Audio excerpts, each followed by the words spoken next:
Hello guys, yan, nandito ngayon tayo sa Ilsan Beach. Tambay lang tayo dito ng mga ilang oras or palipas lang tayo ng gabi.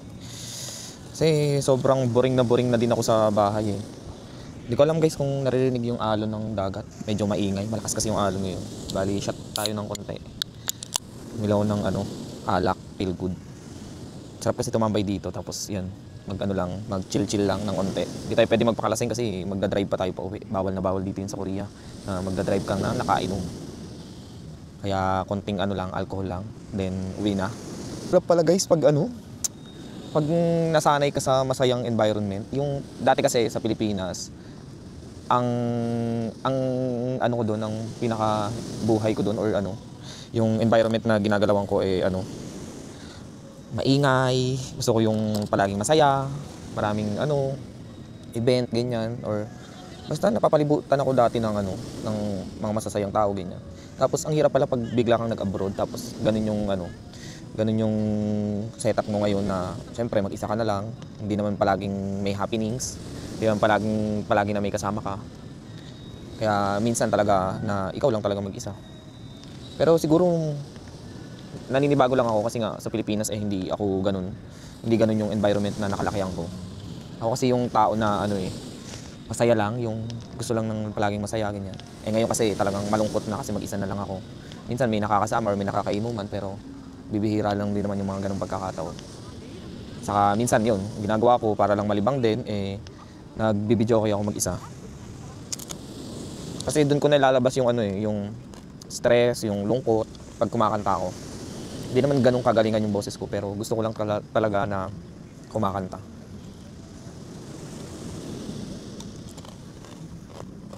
Dito ko ngayon guys sa Ilsan Beach. Bali, tambay lang muna ako dito. Siguro pangatlong gabi ko na tumatambay dito. Nung Sabado, nag-video ako dyan, malapit dito sa Ilsan Beach. Tapos, Linggo, tumambay ako dito. Lunes, nag-inom kami dun kina Almario. Tapos ngayong araw, dito na naman ako nakatambay. Wala ka din kasi talagang magawa sa dorm.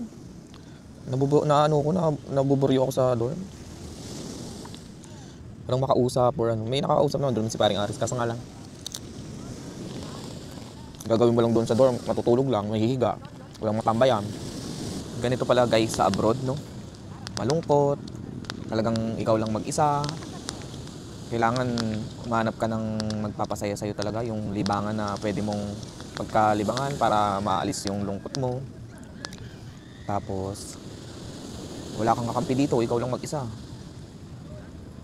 May mga taong magmamalasakit sa'yo, pero hindi lahat totoo para sa'yo. Tsaka pagdating kasi dito sa abroad guys, pare-parehas kayong may mga pamilya, pare-parehas kayong may problemang dinadala sa buhay. Yun rin yung natutunan ko dito sa pag-abroad, na hindi mo pwedeng i-share sa iba yung problema mo. Kasi halos lahat kayo pare-parehas naman kayong may problemang dinadala. Yung iba, sanay lang magdala. Yung iba, talagang kinakaya kasi nga may experience na sa mga ganito. Yung iba naman, kahit may problema, parang sa tingin natin or pag tinitingnan natin sila, walang dinadalang problema. Iba-iba tayo guys, iba-iba din talaga yung tao. Kaya ang dami kong natutunan sa pag-abroad.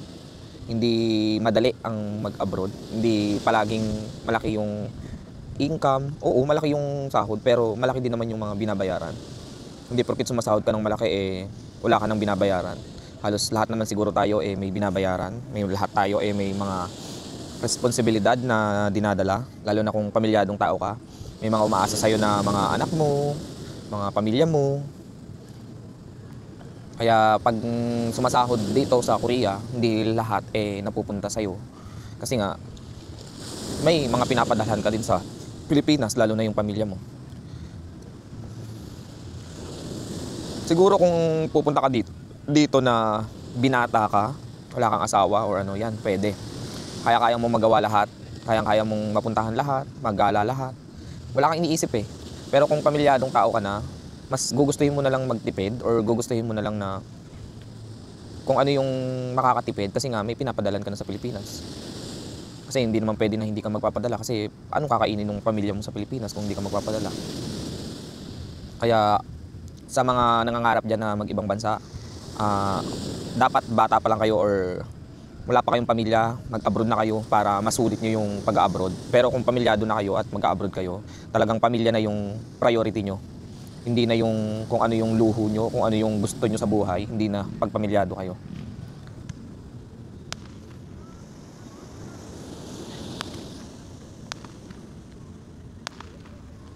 May pa-fireworks dito guys, ayan oh. Kita nyo ba? Parang ano dito eh, Thanksgiving pero may mga ganyan, parang New Year. Pero parang Pasko na parang New Year dito. Ang daming tao, daming pamilya na naggagala. Kasi talagang long weekend, long holiday dito sa South Korea. Long holiday dito sa South Korea, tapos ang daming mga pamilya na naggagala-gala ganyan.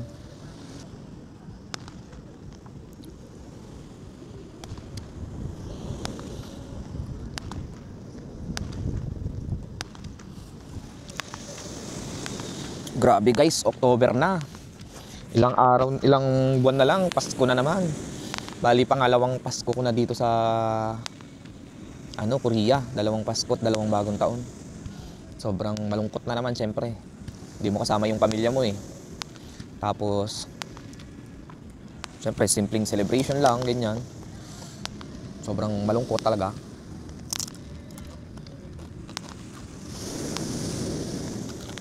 Sarap sana umuwi ng Pilipinas kaso kailangan mo ng pera talaga pag umuwi ka. Parang ang sarap lang talaga magbakasyon. Celebrate yung Pasko saka yung bagong taon. Dito kasi sa abroad, pag bagong taon saka Pasko, malungkot. Sobrang lungkot, ibang-iba talaga pag nasa Pilipinas ka.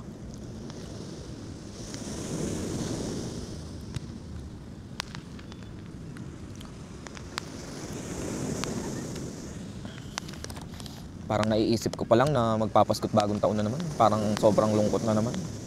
Mararanasan ko na naman yung magpapasko't bagong taon dito sa ibang bansa na hindi kasama yung pamilya. Kasi sa Pilipinas, pag Pasko't bagong taon, sobrang saya sa Pilipinas talaga. Tipong paghahandaan mo talaga yung Pasko't bagong taon, lalo na pag bagong taon. Sama-sama kayo, tapos party-party, ganun yung ginagawa namin sa Pilipinas eh. Talagang lahat kami magpipinsan. Nasa labas kami ng kalsada, nagpa-party kami, nakakamiss lang talaga. Pag Pasko, inuman lang kami ganyan. Tapos, hindi kami masyadong nag-ano. Pero pag bagong taon talaga, doon kami talaga bumubuhos yung party kami, inuman ng hanggang umaga. Alam yan ng mga pinsan ko kung gaano kasaya pag bagong taon sa amin.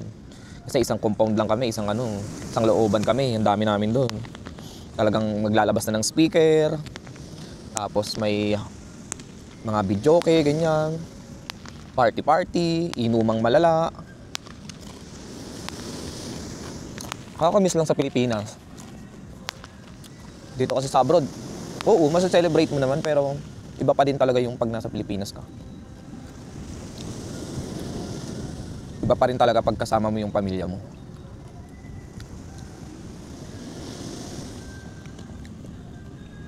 Mag-iisang taon na ako dito sa Korea. Ang bilis lang ng araw. Bilis ng panahon. Ay! Nakita ko ba, di mo sabi ko dito si Ariel ah. Nag-shot ako eh, dalawang ka. Ikaw lang mag-isa? Wala kasama? Nag-ibig ka rin ako, dyan ibig ko. Sana ako naka-831. Katatapos ko lang naiihinga ako, sabi ko nilikom ko na iihinga mo pa ako muna. Sabi ko, ayun dito ata si Ariel, sabi ko nasa kabilang dulo ah. Lamig, wala ako lang mag-isa. Wala akong kasama.